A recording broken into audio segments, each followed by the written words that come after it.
네, 반갑습니다. 우리 앞뒤 좌우로 한번 인사하겠습니다. 당신은 존귀한 사람입니다. 당신은 존귀한 사람입니다. 교회 설립 1주년 예배 오신 여러분들 다시 한번 주님의 이름으로 축복하며 환영합니다. 하나님의 은혜로 저희가 1주년을 맞이하게 되었습니다. 그동안 또 교회를 위하여서 수고해 주신 우리 많은 성도님들에게 진심으로 감사의 말씀을 전해드립니다. 특별히 1주년 감사 예배를 준비하면서도 성도님들께서 각자의 위치와 또 감동을 따라서 교회를 섬겨주셨어요. 그래서 1주년 회고 영상을 바쁜 가운데서도 우리 수연이가 만들어주고 오늘 이제 보게 될 거예요. 케이크도 준비해주고 그리고 누군가는 어제 청소하러 교회 왔어요. 그래서 혼자 바닥 청소를 혼자서 다 하고 집에 간 청년도 있었고 또 여러분 기대하십시오. 오늘 예배가 끝나면 별식이 준비되어 있습니다. 네, 사케동을 준비한다고 아침부터 온 손에 연어 냄새를 진동시킨 지체들도 있고 여러모로 참 이 꽃도 그렇고 그리고 이 너무 예쁘지 않아요? 예뻐요. 네, 이렇게 성수 스타일로 그렇죠? 네, 아닙니까? 네, 이렇게 또 강단 헌화를 위해서 헌금해 주신 귀한 손길이 계셨습니다. 그래서 저희가 또 예쁘게 이런 많은 것들을 준비할 수 있었습니다. 참 작지만 이 교회를 사랑해 주시고 기도해 주시고 많은 후원으로 지금도 헌금으로 끝없이 계속 이렇게 지원해 주시는 많은 분들이 계십니다. 일일이 인사드리지 못하지만 1년 동안 참 감사했습니다. 그 기도와 헌신과 눈물과 수고로 이 교회가 여기까지 왔습니다. 오늘도 우리가 다시 한번 하나님 말씀 앞에 서서 우리의 헌신을 하게 하실 하나님의 은혜를 다시 한번 고백하면서 또 앞으로의 1년을 힘차게 달려나가는 그러한 기념일, 또 그런 시작일이 오늘이 되어지기를 간절히 바랍니다. 오늘 우리 함께 보실 말씀은 인어프 처치 주제 말씀입니다. 디모데전서 6장 11절에서 12절까지의 말씀입니다.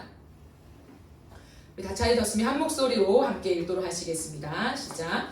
오직 너 하나님의 사람아 이것들을 피하고 의와 경건과 믿음과 사랑과 인내와 온유를 따르며 믿음의 선한 싸움을 싸우라. 영생을 취하라. 이를 위하여 내가 부르심을 받았고 많은 증인 앞에서 선한 증언을 하였도다. 아멘. 예수로 충분한 교회라는 제목으로 하나님 말씀을 함께 나누려고 합니다. 6월이 시작되었습니다. 어제 제가 큐티를 하는데요. 큐티 책의 에세이 편에 실린 글을 함께 나누려고 합니다.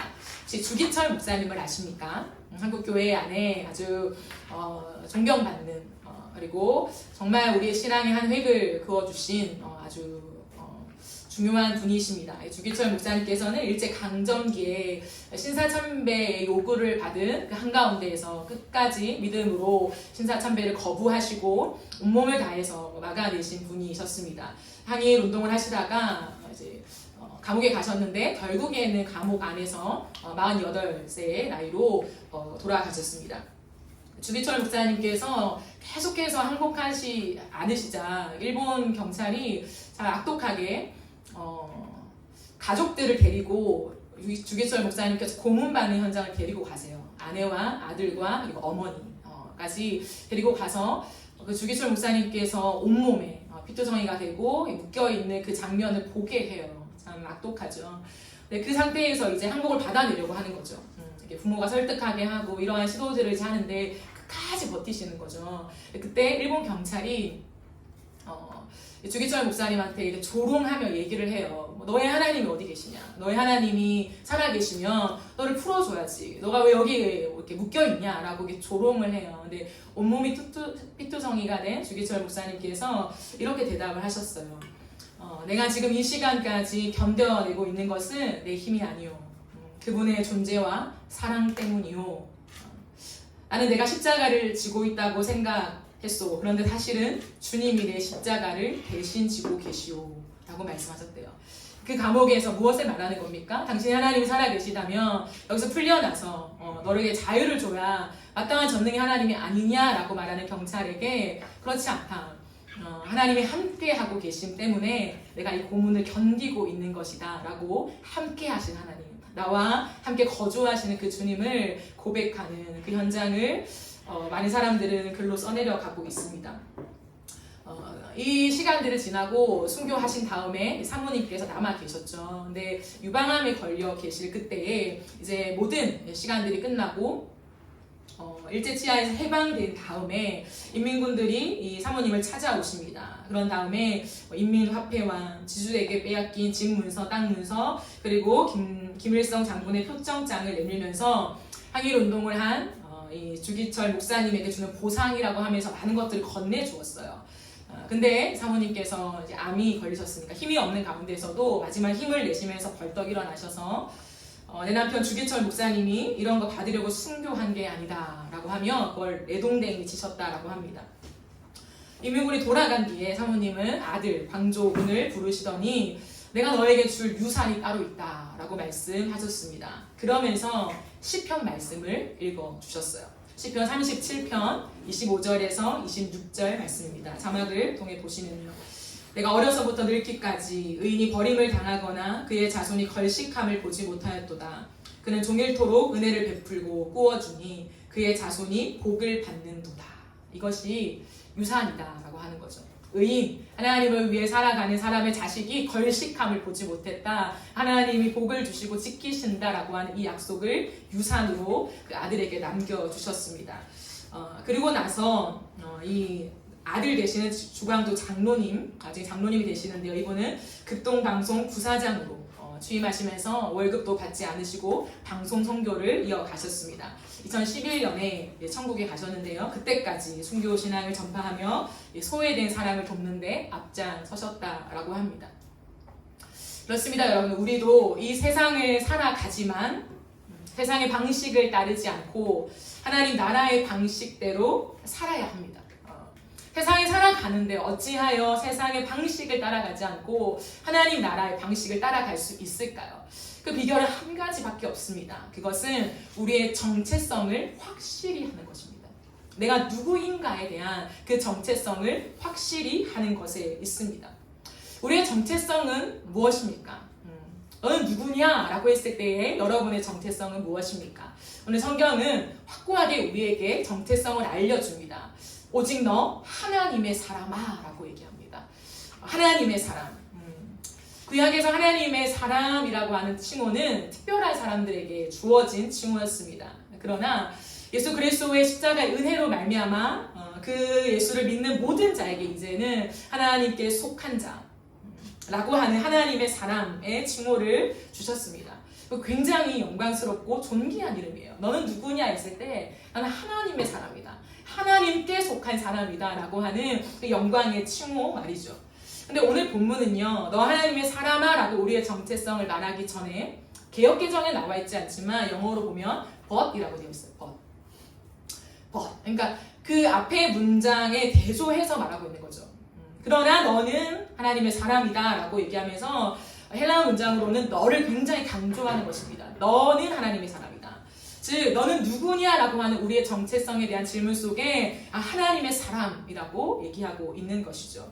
앞의 내용에서 강조되고 있는 것이 무엇일까요? 극적으로 대비하면서 그러나 너는 하나님의 사람이다 라고 지금 얘기하고 있는데 강조되고 있는 것은 이것들을 피하라 라고 성경은 얘기합니다.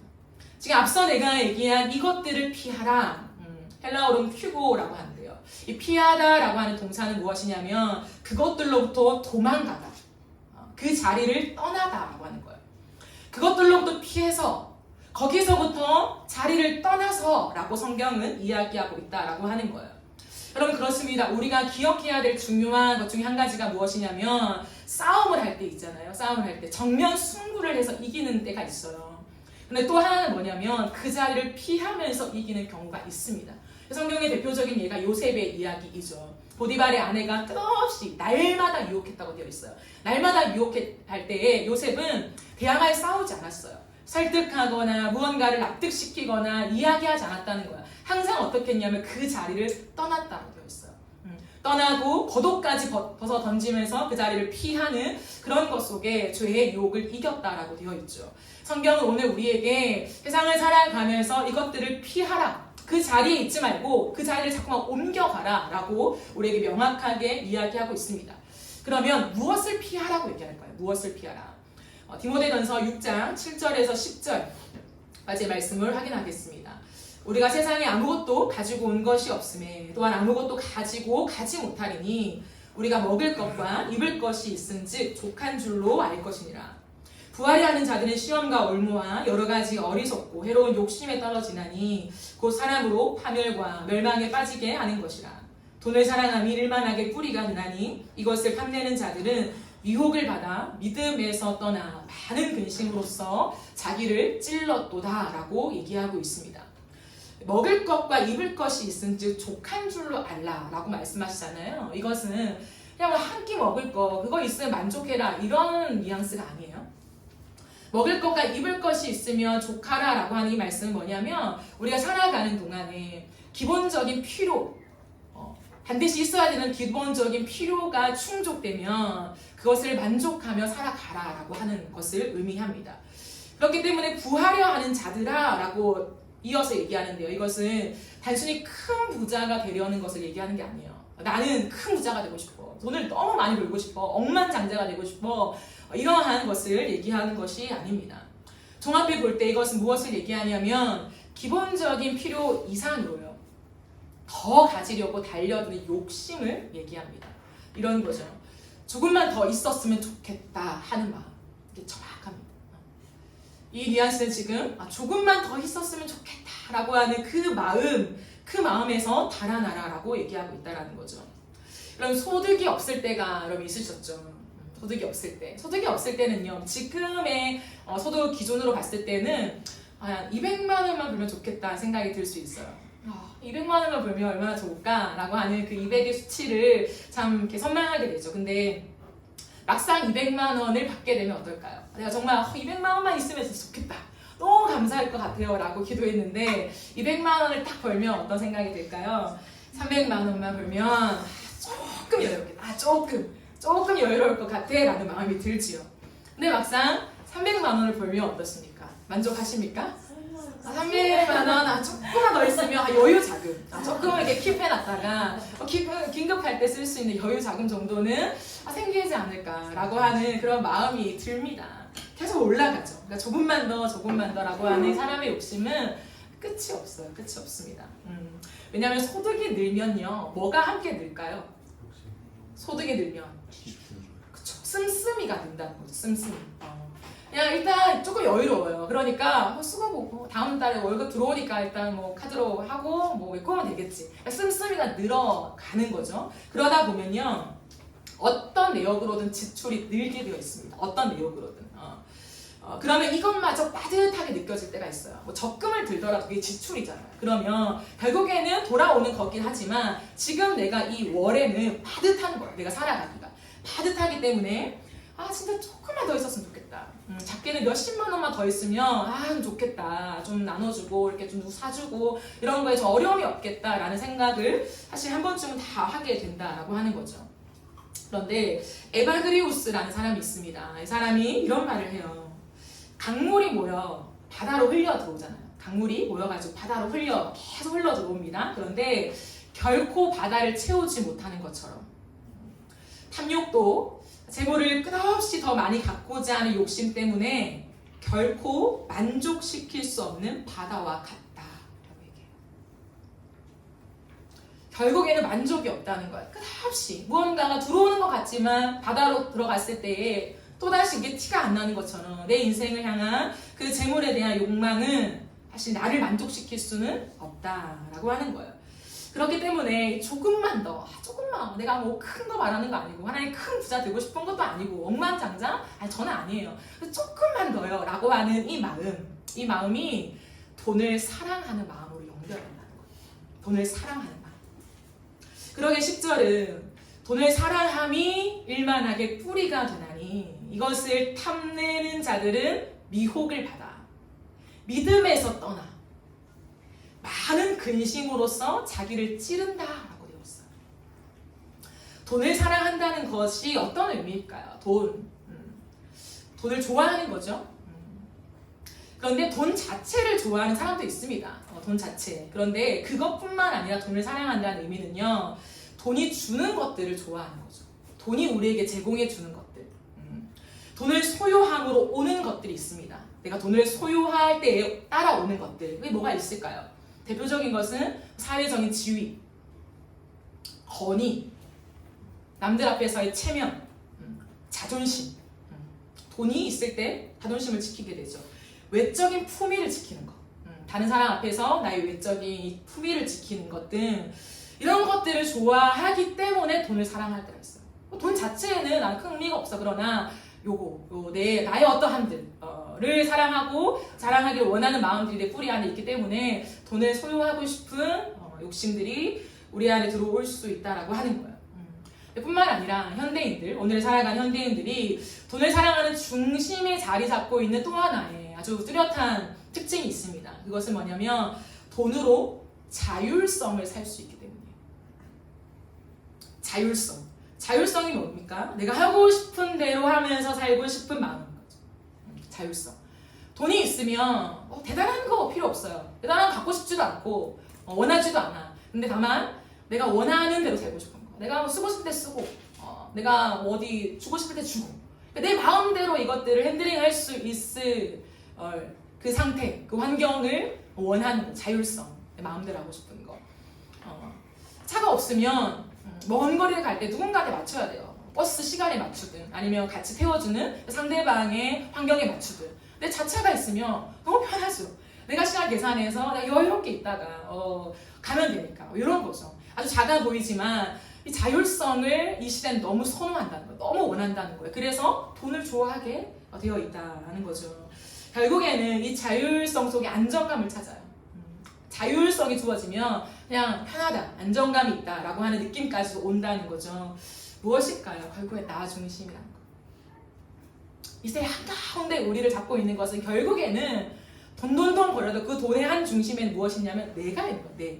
내가 내 인생을 핸들링하고 싶다는 거예요. 내가 내 인생을 내가 원하는 대로 끌고 가고 싶으니 이 자본주의 사회 속에 거대한 돈을 가지고 있으면 다 되는 거예요. 그러니 돈을 원하는 거죠. 마이더스 왕의 이야기라는 게 있습니다. 물질의 탐욕에 사로잡기 쉬운 우리에게 중요한 교훈을 주는 이야기인데요. 마이더스 왕이라는 사람이 있어요. 근데 이 왕이 더 많은 금을 갖기를 원했어요. 그에게 금이라는 것은 기쁨이었고 유용했기 때문에 매우 매혹적인 거였어요. 돈은 참 매혹적이다라고 느꼈어요. 그래서 신들은 이 마이더스의 소망을 들어주면서 그가 만지는 모든 것이 금으로 변하게 만들었어요. 만지면 이 꽃을 만지면 꽃이 갑자기 금덩어리로 변하는 거죠. 너무 좋겠죠. 이걸 만지면 갑자기 아이패드가 금으로 바뀌는 거죠. 만지는 순간 다 금으로 바뀌는 거예요. 얼마나 좋겠어요, 그죠? 그런데 여러분, 그 소원이 이루어지자마자 진짜 만지니까 금이 되는 거예요. 근데 하루같이 지나지 않아서 이 소원을 번복하게 됩니다. 왠지 아십니까? 자신이 너무 배가 고파. 하루 종일 너무 금 만지니까 너무 좋으니까 이제 배가 고파가지고 음식을 먹으려고 하는데 그 음식이 갑자기 금으로 변하는 거예요. 너무 목이 말라서 물을 마시려고 물컵을 들었는데 물 안에 자체가 물도 금으로 변하는 거예요. 나의 기본적인 아무리 많은 것이 있어도 여러분 안 먹으면 못 살잖아요. 근데 내가 먹는 것까지도 금으로 변하니 이 사람은 신에게 당신이 준 이 모든 것이 금으로 변하는 이것을 거두어 주십시오 라고 얘기한 그런 이야기가 있습니다. 무엇을 말해주는 것일까요? 물질은 우리에게 큰 도움을 줍니다. 아주 도움이 되죠. 그러나 우리의 모든 것을 다 해결해 주지 않는다는 거예요. 돈만 있으면 돼. 돈만 있으면 모든 걸 해결할 수 있어. 내 삶의 안정감, 모든 삶을 재택할 수 있어 라고 얘기할지 모르겠지만 사실은 돈이 모든 걸 해결해 주지 않는다는 것을 말해주는 이야기가 아닌가 생각해요. 돈은 가치 중립적이라고 하죠. 돈 자체가 나쁜 건 아니다. 이게 어떻게 쓰느냐에 따라서 돈이 선하게 그리고 악하게도 쓸 수 있다라고 얘기합니다. 맞죠? 그러나 그렇게 단순하게 얘기할 수 있는 것은 아니에요. 돈을 잘 쓰면 되지. 선하게 쓰면 되지. 베풀며 살면 되잖아. 라고 얘기할 수 있는데요. 사람의 마음이라고 하는 게 돈을 가지고 돈을 쓰는 맛을 느끼게 되면요. 이 돈이 내 삶의 주인이 되어버려요. 이것을 컨트롤할 수 있는 게 굉장히 어렵습니다. 그래서 점점 더 이 돈에 내 삶이 따라가게 되는 거예요. 돈을 요구하는 삶, 돈에 사로잡힌 삶이 되는 거예요. 그래서 돈은 분명히 상대적인 가치이지만 어느 순간 내 마음과 내 삶의 절대적인 가치로 와 있는 거예요. 그러니까요, 우리는 돈이 안 되는 일은 우선순위에서 쉽게 밀려납니다. 돈을 버는 게 너무 중요하죠. 하지만 가치 자체가 바뀌어져 버리는 거예요. 돈이 상대적인 가치였는데 내가 조금 더 사람답게 살기 위하여서 돈을 모은 것인데 어느 순간 돈이 절대적인 가치가 되면서 돈 앞에서 돈이 안 되는 일은 우선순위로 뒤에 밀려납니다. 그리고 돈이 안 되는 일을 지속하기가 힘들어요. 지속적인 힘이 떨어집니다. 돈에 붙잡혀서 돈에 의해서 내 삶이 맞춰질 때가 많다는 거예요. 그렇기 때문에 돈을 사랑하면 따라오는 게 무엇이다? 성경은 근심이라고 얘기합니다. 돈을 사랑하면 우리 마음속에 갖가지 염려, 걱정, 근심이 우리 안에 따라온다. 그로 인해 발생되는 게 믿음에서 떨어진다. 연쇄작용처럼 이 거대한 일들이 우리 안에 일어나게 된다라고 하는 거예요. 그러므로 성경은 확실히 우리에게 얘기합니다. 너는 누구냐? 세상의 한복판에 서 있는 이 거대한 연쇄고리로 계속해서 운영되어지고 있는 이 세상 한복판에 서 있는 너는 누구냐라는 거예요. 그럼 세상은 이 방식대로 쫓아갑니다. 그렇기 때문에 당연한 거 아니야? 그러니 내가 중심되어서 내가 원하는 대로 살려고 난 돈을 버는 건데 내가 모든 삶을 핸들링하고 싶어서 돈을 버는 거야 라고 인정하면서 달려가요. 그럼 오케이. 그렇다면 너는 누구냐라는 질문인 거예요, 여러분. 그럼 너는 누구냐라는 질문 앞에 너는 하나님의 사람, 나는 하나님의 사람입니다 라고 하는 정체성을 확고히 한다면 그렇다면 우리는 어떻게 살아야 하는가라고 하는 거예요. 그렇다면 이 세상의 흐름대로 살면 되지 않고 세상의 흐름이 아닌 하나님께서 말씀하시는 그 흐름을 쫓아 살아가야 한다라고 하는 거죠. 그렇기 때문에 하나님의 사람이 가지는 가장 큰 특징, 이 세상을 살아가기 위할 때 가장 큰 특징이 뭐냐면 구별입니다. 구별. 세상은 이 원리로 갑니다. 우리가 아무리 막으려고 해도 막아지지가 않아요. 계속 갈 거예요. 더 깊이 갈 것입니다. 그렇다면 그것을 막아서는 것이 아니라 너는 어떻게 살 건데? 라고 했을 때 구별되어 살아갈 것을 말한다는 거예요. 세상이 추구하는 모습과 구별되어야 합니다. 그러므로 우리는 앞서 말한 이 길에서 어떻게 하냐? 달아나야 된다. 달아나라. 자꾸만 우리를 이 길로 유혹하는 것에서 떠나야 한다. 자리를 옮겨야 된다고 얘기해요. 그럼 그렇다면 그 자리를 어떻게 떠날 수 있습니까? 그 자리를. 직장을 그만두라는 말입니까? 당연히 아니죠. 돈을 벌지 말라는 얘기입니까? 절대 아니에요. 그렇다면 과연 달아나라는 얘기, 그 자리를 옮기라는 게 뭘까라고 했을 때 돈을 사라 하는 것에 우리의 삶을 낭비하지 말고 예수 그리스도를 추구하는 삶을 살아가라는 거. 돈을 많이 살아가는 그 삶에서 여러분 우리의 삶은 낭비됩니다. 네. 돈을 쫓아 살아가니까. 나를 치장하기 위하여 다른 사람 앞에서의 체면과 자존심을 위하여 우리는 살아가기 때문에 삶을 많은 것을 낭비해요. 근데 예수 그리스도를 추구하며 살아가라고 합니다. 우리가 힘을 다해 추구하는 것, 예수 그리스도를 추구하는 것이 무엇인가 라고 했을 때 오늘 본문이 우리에게 얘기해주고 있죠. 오직 너 하나님의 사람아. 이것들을 피하고 어떻게 해요? 의와 경건과 믿음과 사랑과 인내와 온유를 따르며 라고 되어 있어요. 세 번의 성경으로 보면 하나님의 사람이요. 그대는 이 약한 것들을 피하십시오. 의와 경건과 믿음과 사랑과 인내와 온유를 쫓으십시오. 그 자리를 떠나서 항상 우리의 가치가 어디를 향해 있어야 되냐면 이 6가지를 쫓아가는 삶 위에 다시금 노정되어야 한다는 것을 얘기하고 있습니다. 따른다라고 하는 건 추구한다는 거예요. 붙쫓는다. 그것을 확실하게 쫓아간다라고 하는 거예요. 즉 내 삶의 가장 높은 가치로 추구하라는 거예요. 돈을 벌 수 있죠. 직장에서 열심히 일해야죠. 우리는 더 열심히 일해야죠. 그러나 우리의 가치가 돈을 많이 버는 거, 그래서 나의 어떠함을 드러내고 치장하고 가져가는 것에 몰두하지 말고 우리의 삶의 가장 높은 가치를 이 6가지에 두라라고 성경은 우리에게 가르쳐주고 있다는 거예요. 삶의 방향을 맞추라는 거죠. 의가 무엇입니까? 이 디모데전서의 맥락 속에서 6가지를 아주 짧게 여러분과 함께 나누기 원합니다. 의는 뭐냐면 나의 마음과 생각이 하나님의 마음과 생각이 일치하는 거예요. 제가 목요 예배 때도 계속 여러분과 나누고 있는 맥락이죠. 그러니까 의를 추구해라. 세상의 방식들에서 너희가 떠나서 그럼 어디로 가야 되나? 내 자리가 어딘가 했을 때 을을 추구하는 자리라는 거예요. 항상 우리의 마음과 생각이 하나님의 마음과 생각이 일치하도록 달려가라는 거예요. 그 길로 가라는 거죠. 그 생각으로 전환하라는 것을 이야기합니다. 경건은 무엇일까요? 경건은 하나님만을 영화롭게 하고 싶은 지속적인 갈망이에요. 하나님만을 영화롭게, 하나님만 높이게. 오늘 우리가 찬양으로 고백했듯이 하나님 나의 유일한 고백의 대상이 당신이에요. 홀로 영광을 받으소서. 오늘 기도자가 기도해 준 것처럼 하나님의 은혜입니다. 모든 것이 하나님의 은혜입니다. 하나님께 모든 것을 돌리는. 근데 그것이 지속적인 갈망으로 가는 거. 그게 경건이에요. 그래서 경건 훈련이라고 하는 것은 제가 늘 강조하잖아요. 말씀 읽고 안 읽고 그게 중요한 게 아니라 체크리스트를 만들어서 큐티 몇 번 했냐 이것이 아니라 성숙된 우리는 이제는 그것을 통해서 경건의 훈련을 하면서 내 갈망을 지속해 가는 거예요. 주님을 영화롭게 하고 싶다. 내가 영광받는 게 아니라 내가 다 추앙받고 칭찬받는 게 아니라 아니야 이 모든 것이 하나님의 은혜입니다 라고 하는 그 지점으로 가는 연습들을 끝없이 하는 거죠. 믿음은 무엇입니까 여러분? 믿음 하나님을 받아들이는 거야.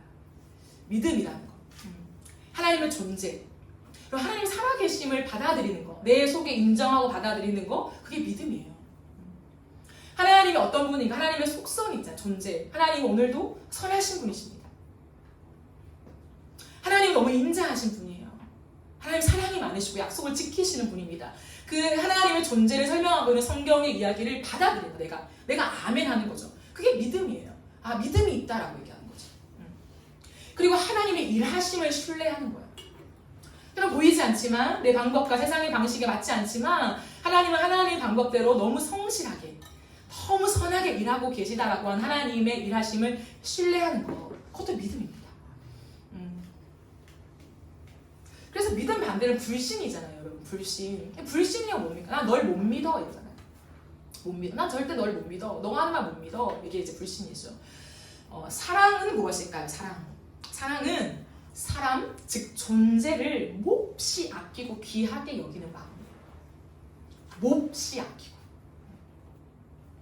사람의 존재를 아끼는 거, 사람의 존재를 아끼는 거, 아끼고 귀하게 여기는 마음, 사랑. 이 사랑은 모든 것의 베이스이자 전부이잖아요, 여러분. 한 아이가 있었어요. 엄마랑 아이가 있는데 엄마는 좀 엄격해요. 삶에 보여지는 걸 굉장히 중요하게 여기는 거예요. 그러니까 본인이 이제 엄마가 됐잖아요. 그러면 좋은 엄마가 되어야 돼. 아이를 낳아도 이기적인 마음들이 있잖아요. 근데 아기를 너무 사랑하지만 좋은 엄마가 되어야 되는 거야. 내가 잘하는 엄마. 육아도 잘하고 내 일도 잘하고 모두 다 잘해야 돼. 그러니까 아이를 얼마나 열심히 키우고 싶겠어요. 그러니까 아이가 태어났을 때 조금 이제 말을 알아들을 때부터 아이한테 이거 하면 안 돼. 이건 해야 돼. 당연히 가르쳐야 되잖아요. 그리고 이거 갖다 놔. 계속 이렇게 명령을 하는 거죠. 근데 막 명령적으로 하는 건 아니고 계속 아이한테 그것들을 이제 가르치는 내 입장에서 가르치는 거죠. 꾸준히 계속 가르쳐요. 뭘 해야 되고 이렇게 숟가락 갖다 놓고 이렇게 인사해야 되고 뭐 이렇게 다 해요. 근데 아이가 이렇게 정서가 온전하지가 않은 거예요. 그렇게 엄마가 이렇게 잘 양육을 하는데도 하나하나 다 일일이 아이한테 이렇게 코칭을 하고 잘 하는데도 아이가 막 불안하고 이게 돌발적인 행동을 막 하고 이러는 거예요. 여자아이가 왜 그럴까 이렇게 관찰하면서 결국 이게 진단을 냈는데 이 아이의 마음속에 느끼는 것은 뭐냐면 엄마의 사랑이 없다라고 느끼더라고요. 너무 불안한 거예요. 이 아이의 마음이 너무 불안하고 이 아이는 지금 엄마의 사랑이 없다라고 느끼는 거죠. 그래서 왜 없나 라고 했을 때에 한 가지가 없었대요. 그것은 뭐냐면 그냥 이 아이, 이 엄마의 얘기입니다. 그냥 이 아이 존재 자체로 그냥 눈빛을 마주하고 너무 좋고 이 아이가 어떻게 해도 뭐 실수를 해도 아이니까 아직 미취학 아동이니까 그래서 뭐가 해도 좋고 이 아이 존재를 사랑하고 안아주고 이것보다는 어떻게 해야 돼. 여기에 더 집중되어 있었던 거죠. 그러니까 이 아이가 충분한 사랑을 받지 못한 것들이 있는 거죠. 한 예인데요. 실제로 있었던 일이에요. 어떠한 곳에서 귀신에 들린 것 같은 한 아이가 있었습니다. 그래서 그 사람들이 막 모였어요. 모여가지고 이제 기도를 하기 시작하죠. 귀신이 들린 것 같으니까 막 목사님 오셔서 설교도 하시고 찬양도 막 같이 성도리들 부르고 기도도 하고, 그러니까 별의별 행동을 다 했는데도 이 귀신이 떠나가지 않고 이 아이 행동이 계속 발작을 일으키고 너무 이렇게 폭력적이 되고 계속 이렇게 되는 거예요. 그래서 한동안 시간이 막 걸렸어요. 그래서 안 되나 보다. 근데 어떤 한 목사님이 다 오셨어요. 그리고 이 얘기를 다 들었습니다. 이 모든 가정 얘기를 쭉 들은 다음에 그 아이를 만나게 좀 해주십시오 라고 했대요. 그리고는 그 아이를 이렇게 다 앞에 두고 이 목사님은 정말 인자한, 예수님의 얼굴처럼 인자한 얼굴로 이 아이를 꽉 끌어안았는데 몇 분 동안 놓지 않고 이 아이를 꽉 끌어안으면서 그 선한 얼굴로 눈물을 계속 흘려. 한마디 말도 하지 않고 싫어해요. 몇 분을 그냥 한 번 안고 마는 게 아니라 몇 분을 계속 이 아이가 막 처음에 발버둥 치고 해도 계속 안고 몇십 분을 그냥 이 아이만 안고 있었대요. 그 사랑의 마음을 전달한 거죠. 이 아이가 깨끗하게 나왔다는 거예요. 이게 실화입니다. 때로는 누군가의 존재가 사랑에 배고플 때가 있어요. 이 아이가 왜 이러나? 내가 줄 거 다 줬는데 뭐 환경도 좋고 여건도 다 엄마가 다 해줬잖아. 이 아이 결핍이 있는 거죠. 이유를 몰라요. 근데 결국에 뭐냐면 사람은 사랑을 먹거든요. 그 사랑을 못 먹은 거예요. 물론 엄마 입장에서는 물을 갖다 주는 것도 사랑이고 책가방을 챙겨주는 것도 사랑이고 그렇게 하면 안 되고 일쪽으로 가야 돼 라고 하는 모든 것이 사랑이지만 이 아이에게는 뭐냐면 아직 성숙하게 형성되지 않은 불안이 가득한 존재에게는 그게 나이와 상관없이 우리의 존재에게는 뭐냐면 상대방을 향한 사랑을 확 느껴야 살아나는 거예요. 이 불안함이 정리가 돼요. 안정적으로. 이 지점이 필요한 거죠. 존재를 봐주지 못해 우리는. 존재 자체를. 무언가를 해줘야 사랑한다고 생각하잖아요. 근데 그 존재만을 확 붙잡고 안아주지. 몇십 분이라도 그 안아주며 내가 너를 사랑한다라고 하는 그 하트를 온전히 느끼게 하는 그것이 사랑이라고 하는 사랑. 그 지점으로 우리가 가야 한다라고 하는 거죠. 인내는 무엇이냐면 믿음으로 살지 못하게 공격하는 환경을 잘 견디는 거예요. 인내한다. 오래 참이랑 좀 다르죠. 인내는 뭐냐면 환경을 견디는 거거든요. 많은 공격이 있지만 그 환경을 잘 견뎌내는 것, 그것이 인내입니다. 그래서 제가 때로는 견뎌내는 것도 신앙이다라고 얘기하는 거예요. 마지막으로 온유는 무엇이냐면 온유가 야생마가 길들여지는 거라고 했잖아요. 그러니까 처음부터 태생부터 착한 아이가 아니라 온유는 길들여지는 거예요. 거친 나의 모습들이 막 길들여지는 건데 어떻게 길들여지냐면 사람을 받아내는 거예요. 이 표현 아십니까? 사람을 받아내는 거. 내가 분노하고 나의 의견과 다르면 대치되죠. 상대방과. 그래서 상대방을 제압하려고 하고 통제하려는 욕구가 우리에게 올라옵니다. 그거 아닌데 라고 하는 욕구 속에 싸우게 되죠. 근데 그게 아니라 온유로 하나님 우리를 다듬어 가시면 그 사랑을 받아내는 거예요. 내 마음속에. 사람을 나에게 수용하는 거, 받아내는 것들이 있어요. 그게 이제 온유한 사랑입니다. 성경은 이 의와 경건과 믿음과 사랑과 인내와 온유를 쫓으라라고 얘기해요. 이 6가지가 한 곳에서 다 보이는 지점이 있습니다. 어딜까요? 이 6가지. 너무 많은 것 같은데 한 곳에 고스란히 보여지는 지점이 있습니다. 십자가예요. 십자가 위에서 예수님의 모습이 의와 경건과 믿음과 사랑과 인내와 온유가 고스란히 담겨있는 그 모습입니다. 예수님은 자신의 삶을 결코 헛된 것에 낭비하시지 않았어요. 자신의 무언가의 권위를 세우기 위해서 내가 하나님인데 내가 창조주인데 너희가 나도 못 알아봐 라고 하는 그 어떤 지점도 주님은 가져가지 않았어요. 항상 온전히 자신의 삶을 낭비하지 않고 이 모든 것에 하나님 말씀하신 이 곳에 자신의 삶을 실어갔다는 거예요. 왜일까요? 이것이 발현되어지는 것이 하나님의 사랑이에요. 예수님 왜 오셨습니까? 이 땅에? 하나밖에 없어요. 내가 널 사랑한다. 죄로 인해 뒤틀려지고 망가져버린 사랑이 무엇인지 몰라 왜곡된 사랑의 의미를 부여잡고 살아가는 사람들에게 그게 참 사랑이 아니라 그건 뒤틀려진 사랑이고 온전한 사랑이 아니고 참 사랑은 이것이야 라고 하나님의 사랑을 우리에게 보이기 위해서 사랑이신 하나님이 이 땅에 오신 거죠. 그래서 십자가 위에서 그 사랑이 무엇인지를 나타내는 것에 자신의 온 삶을 쏟으셨어요.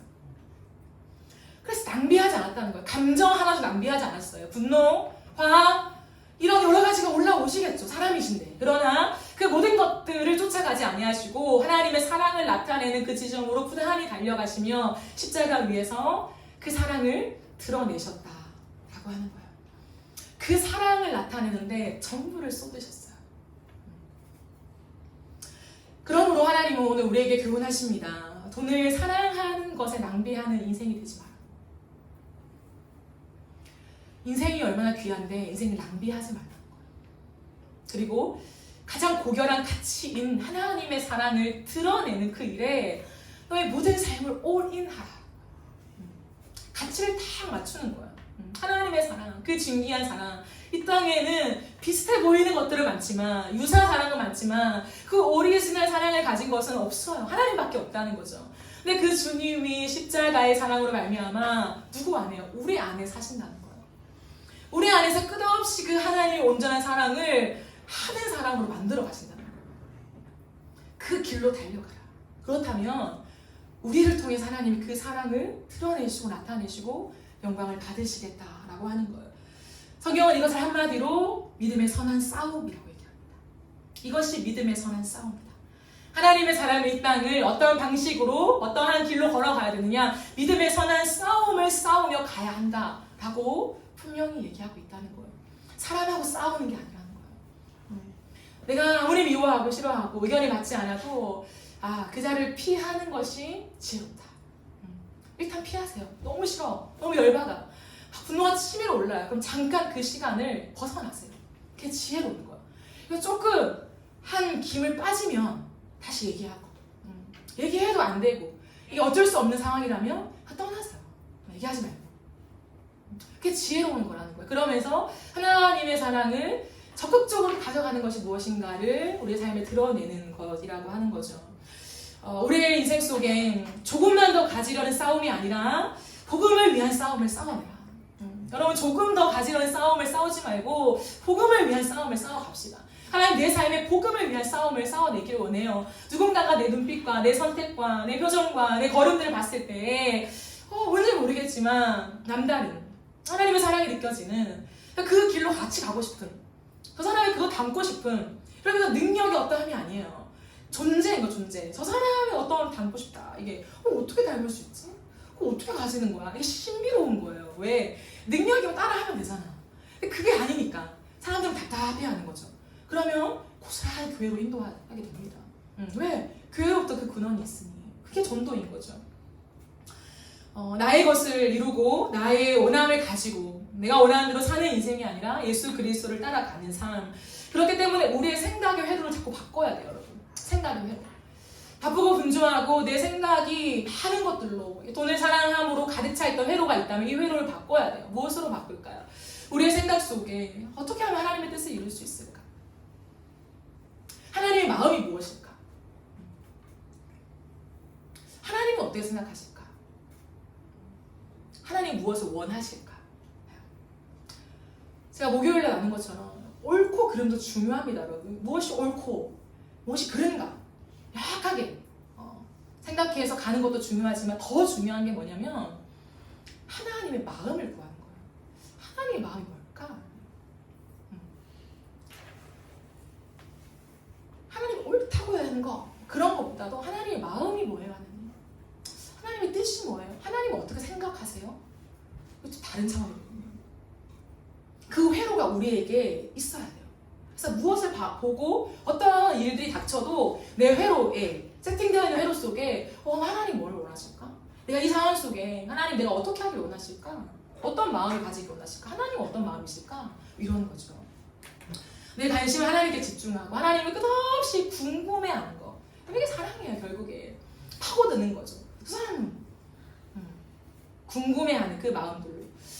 제가 금요일날 하나님 앞에서 기도를 하는데 하나님 마음을 구했어요. 이제 1주년을 앞에 두고 하나님 마음을 구하고 이것저것 하나님과 대화를 나누는 가운데서 하나님 저에게 좀 감동이 있었어요. 그 감동이 뭐냐면 이미지를 딱 보여주시는데 이게 뭐 연극, 영화에서 이렇게 1막이 다 끝나고 제 2막이 탁 쳐지는 거 있잖아요. 가시적으로 보면 무언가 이 한 장이 다 넘어가는 거, 달력이 딱 넘어가는 거. 이제 새로운 시즌이다 이렇게 말하는 제 2막에 대한 그 깊은 감동을 저에게 주셨어요. 이제 제 2막이 시작되었구나. 내 인생을 향해서 제 2막이요. 내 인생과 함께 우리 교회가 제 2막이 시작되었구나라고 생각을 하게 되었습니다. 우리는 하나님 앞에서 각자의 고백을 가지고 있잖아요. 각자의 소원. 저는 그날 하나님 앞에서 이 제 2막이다라고 하는 이제 딱 뭔가 넘기시는 그 다음 장을 확 넘기시는 그 선명한 하나님의 감동하심 속에 그런 마음이 들었어요. 얼마 전에 몇 주 전에 우리 하은이가 가방을 이렇게 떠서 왔잖아요. 아주 예쁘게 이렇게 비스가 이렇게 예쁘게. 왜 저는 제 평생에 그 손재주가 없어서 그걸 만들 일도 없어. 앞으로도 없을 거예요. 너무 못 만들어서 손재주가 진짜 없어요. 근데 그런 걸 만드는 사람을 보면 너무 부러운 거예요. 내가 못하는 거니까 어떻게 그렇게 손재주가 좋을까? 어떻게 이렇게 예쁘게 만들까? 되게 관심이 많아요. 그리고 저희 교회에서 조금 나가면 여기 자수집이 있어요. 다음에 한번 방문해 봅시다. 새로 오픈했으니까 그 자수집에 다 이렇게 뜨개질을 해서 이렇게 물품을 만들어 파시는 거예요. 제가 이제 오다가 한번 들려봤어요. 한번 이렇게 몰래 한번 들려봤는데 너무 예쁜 거예요. 손으로 다 떠가지고 예쁘게 이렇게 하는 건데 너무 신기해요. 근데 제가 기도하는 가운데 그 모습이 다 생각나는 거야. 물론 내가 못하지만 자수를 이렇게 예쁘게 뜨는 그 모습이 다 연상케 되어지면서 자수를 예쁘게 뜰 때 한 코가 빠질 때가 있잖아요. 코가 빠지면 이제 아마추어들은 이게 막 어려워. 다 왔는데 한 코가 빠지면 다 풀 수도 없고 그렇게 하고 이걸 버릴 수도 없고 그런 생각이 드니까 뭐 티가 안 나니까 내가 뭐 전문가도 아니니까 하면서 코가 이렇게 좀 눌러요. 눌러서 이제 보이지 않게 이렇게 좀 무마시키고 이걸 갖고 다니죠. 들고 다니죠. 그러나 그 작품은 굉장히 아름다운 그 모습에서 조금 비켜나요. 좀 아름답지만 조금 비켜나요. 제가 어떤 마음이 들었냐면 하나님 이제 제 2막의 인생을 하나님 앞에 수놓아 가겠습니다. 내 인생을 수놓아 가는데 그렇죠 하나님 코가 하나 빠져도 제가 아마추어니까 하나님 그걸 아름답게 하나님 보시겠죠. 사람들도 그 정도면 굉장히 잘 만들었다 굉장히 잘 걸어갔어 라고 칭찬할 수 있겠죠. 그런 하나님 하나님의 작품이잖아요. 하나님의 작품이니까 하나님의 그 아름다움이 고스란히 담겼으면 좋겠어요. 내 인생을 내가 자수를 놔두지 마시고 하나님이 내 인생을 붙잡고 자수를 떠주셔서 지금부터 하나님 과거는 내가 너무 많이 코가 빠졌어요. 근데 이제 2막이라고 선언해 주시는 오늘부터 내가 주님 앞에 가는 그날까지 하나님 코 하나 빠뜨리지 않고 내가 하나님 앞에 아름다운 그 작품으로 그 모습으로 내 삶을 수놓아 갈 수 있도록 하나님 도와주세요 라고 하는 마음으로 제 마음이 확 일으켰더라고요. 너무 소망을 믿었어요. 다시 한번 하나님 빌라델비아 교회처럼 칭찬만 듣는 교회. 내 2막의 인생 속에 이제 칭찬밖에 없다 라고 하는 그 열망이 제 마음을 가득 채우게 되었거든요. 사랑하는 여러분, 이 소원을 한번 가져보시지 않겠어요? 우리는 아마추어예요. 우리는 부족하죠. 우리는 실수가 많아요. 넘어지죠. 아름다운 작품, 완벽한 작품을 만들어낼 재주가 우리에겐 없어요. 그러나 예수 그리스도의 은혜는 뭐냐면 그 완전하고 완벽한 솜씨로 세상을 창조하신 하나님이 우리 안에 사신다는 거예요. 우리 안에 거해서 너는 내 것이야. 너의 인생을 너가 빚어가는 것이 아니라 너의 인생을 내가 빚어갈 거야 라고 얘기한다는 거예요. 그러면 하나님의 그 완전한 그 완벽한 아름다움이 하나님 내 삶에 수놓아가게 해주세요. 다 한 가지만 있으면 돼요. 하나님 내 삶을 드립니다. 이 고백. 하나님 이제 내가 주인 되지 않고 내 삶을 고스란히 드려요. 하나님 수놓아 주세요 라고 하는 그 열망. 우리가 마지막으로 그렇다면 여러분 왜 이것을 추구해야 될까? 왜 우리가 이렇게 추구하면 이 지점을 살아내야 될까? 한 가지입니다. 이것이 하나님의 부르심이기 때문이에요. 하나님의 부르심. 하나님의 사람으로 하나님께 소속된 사람으로 부르심 명확한 이유입니다. 마지막으로 12절 말씀을 세 번역으로 우리 한 번 더 보겠습니다. 믿음의 선한 싸움을 싸우십시오. 영생을 얻으십시오. 하나님께서는 영생을 얻게 하시려고 그대를 부르셨고 또 그대는 많은 증인들 앞에서 훌륭하게 이 신앙을 고백하였습니다 라고 얘기를 합니다. 여러분, 영생을 얻으래요. 이게 무슨 말인가? 구원받지 못한 우리라는 것인가? 그런 말이 아니에요. 이미 우리는 영생을 받았지만 영생을 취하라, 영생을 얻으라라고 다시 한번 얘기하는 이 맥락은 무엇이냐면 이미 얻은 영생을 꽉 붙잡고 살아가라라고 하는 거예요. 우리의 인생 속에서 하나님께서 누리게 하시는 그 예수 그리스도의 영생을 붙잡고 살아가라라고 하는 거죠. 왜요?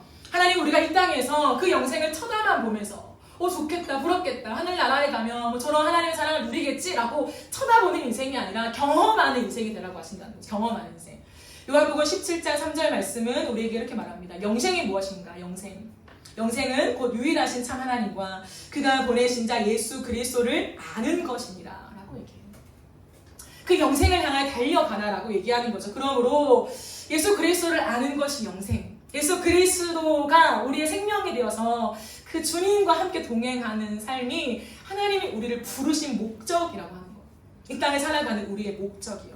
그래서 우리는 이 고백을 하는 사람들입니다. 어떤 고백이요? 예수 그리스도만으로 충분하다. 예수님만이 나의 인생의 가장 보배로운 가치가 되신다라고 하는 이 선명한 고백. 하나님, 그렇습니다. 나의 유일한 고백의 대상이 아름다운 당신이십니다. 오늘도 고백했잖아요. 가장 아름다운 거. 하나님, 내 시선을 빼앗아가는 거, 내 마음을 빼앗아가는 거, 내 삶을 모두 빼앗아가는 것은 세상의 그 어떤 것이 아니라 예수님 당신이십니다라는 고백을 지속해가는 것이 우리를 향한 하나님의 부르심이라고 말씀하고 있습니다. 여러분, 저는 우리 교회가 예수로 충분한 교회가 되었으면 좋겠습니다. 예수로 충분한 교회가 되어서 예수로 충분한 또 한 명의 사람을 세우는 교회. 많은 프로그램들이 필요하겠죠. 하지만 그것을 통해서가 아니라 저는 나를 통해서가 되었으면 좋겠어요. 우리의 존재를 통해서. 딱히 어떤 프로젝트를 하지 않아도, 딱히 무언가 전도 축제를 내걸고 상품을 내걸고 시상을 주겠다고 그렇게 교회를 운영하지 않아도 작아 보이지만 우리 한 사람이 살아내는 그 존재가 또 한 명의 사람에게 예수로 충분한 인생이 궁금해지는, 그렇게 살고 싶은, 답을 알지 못해서 교회로 몰려오는 그런 교회가 되었으면 좋겠습니다.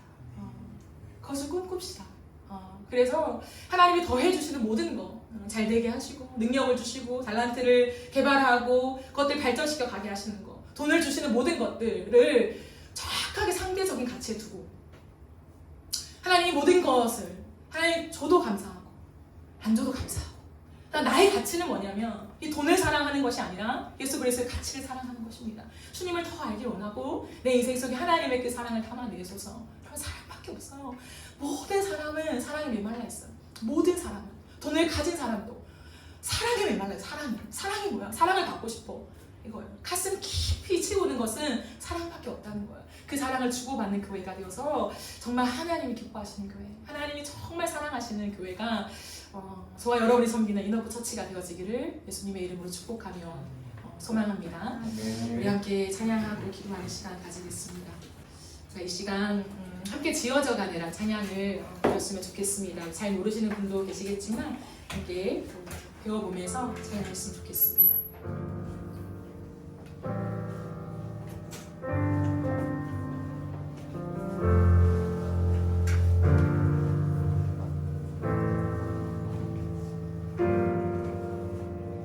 우리는 하나님의 자녀, 주 사랑하는 우리 구할 때 주님 나를 사랑하신 것 같이 우리도 서로 사랑할 수 있네. 우리는 주의 몸된 교회, 우리는 주의 몸된 교회, 모든 지체가 하나 될 때 예수님의 마음을 닮아가며 고통과 즐거움 함께 나누네. 하나님 안에서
모퉁이 돌 대신 예수와 하나 되게 하신 성령을 지어져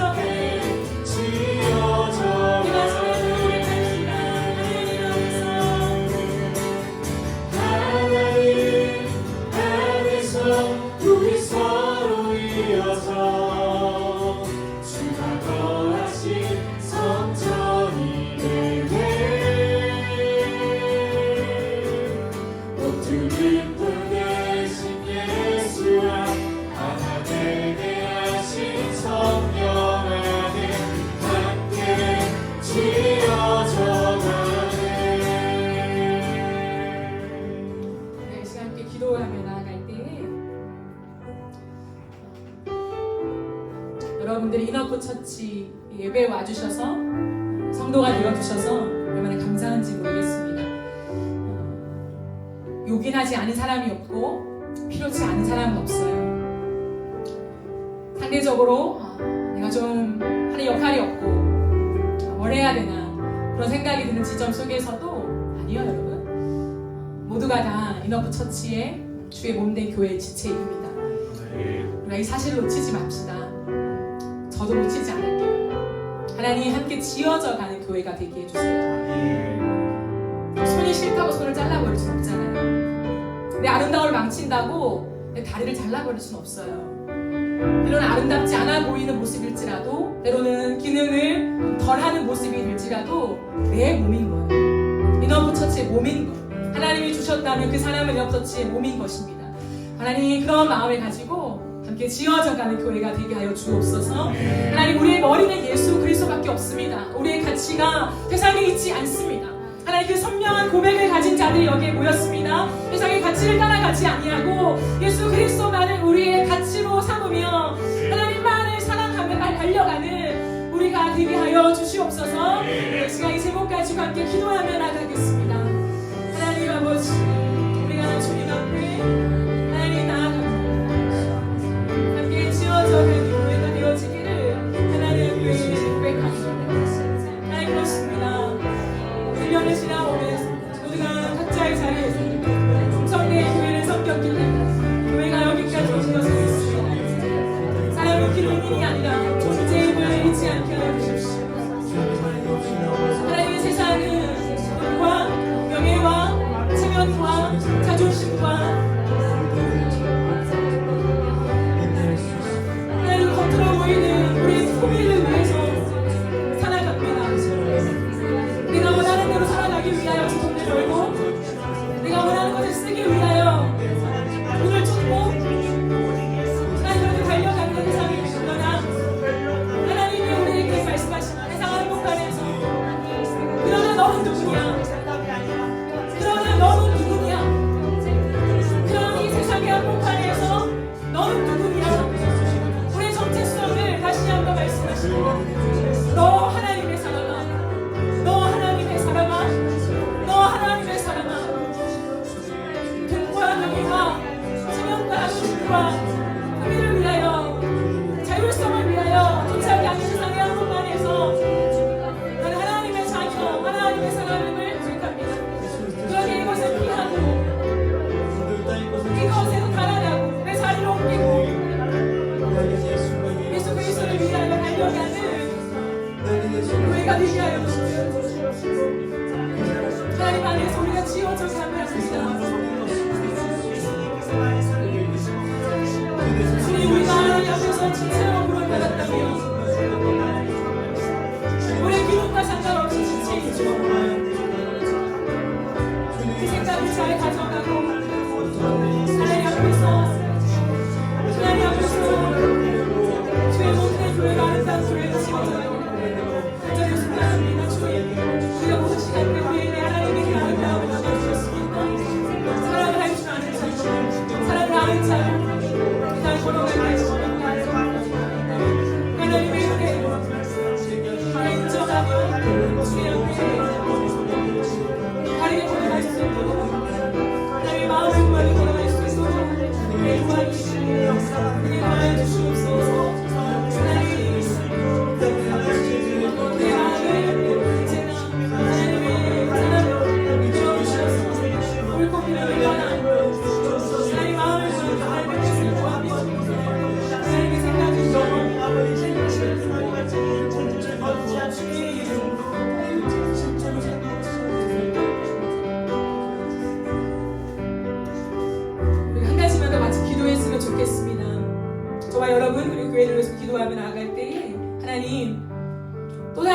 예수로 충분한 한 사람을 세우는 교회가 되게 하여 주시옵소서. 하나님 그 일을 감당할 때에 필요한 모든 것들을 채워주시고 하나님께서 그 앞길을 인도하여 주옵소서. 참 마음이 아픕니다. 그래도 좀 영화실이 있었으면, 유아실이 있었으면 좋았을 텐데 전도사님이 저 밖에서 아이를 안고 예배하는 모습이 얼마나 미안한지. 하나님, 우리 교회가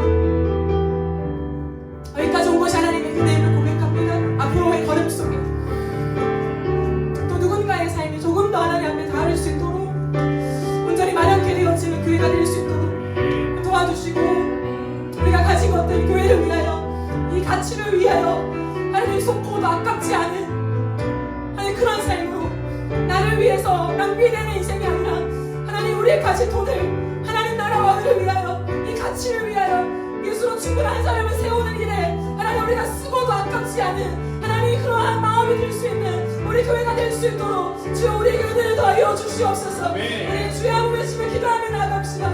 주여.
하나님 감사합니다.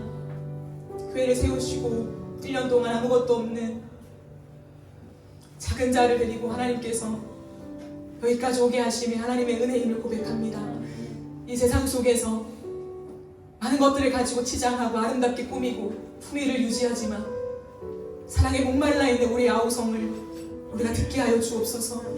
그 소리를 듣고 우리가 채워줄 수 있는 것이 없기에 완전한 그리스도의 십자가의 사랑으로 아들을 내어주신 하나님의 사랑으로 그들의 허한 마음들을 채워주는 그런 교회가 되게 하여 주시옵소서.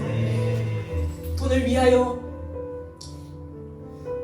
나의 자율성을 위하여 살아가는 인생이 아니라 예수 그리스도의 지극히 높은 고결한 그 가치를 위하여 돈을 벌고 돈을 쓰기를 주저하지 않는 우리의 삶이 되어지게 하여 주옵소서.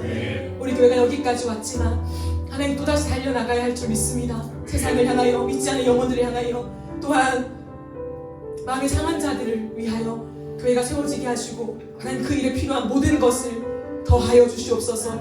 하나님 채워주시고 사람들을 붙여주시고, 그래서 이 교회 가운데 오신 예수 그리스도만이 드러나고 주의 아름다운 향기를, 사랑의 향기를 맡을 수 있는 교회가 될 수 있도록 지금부터 끝까지 우리 교회를 인도하여 주시옵소서.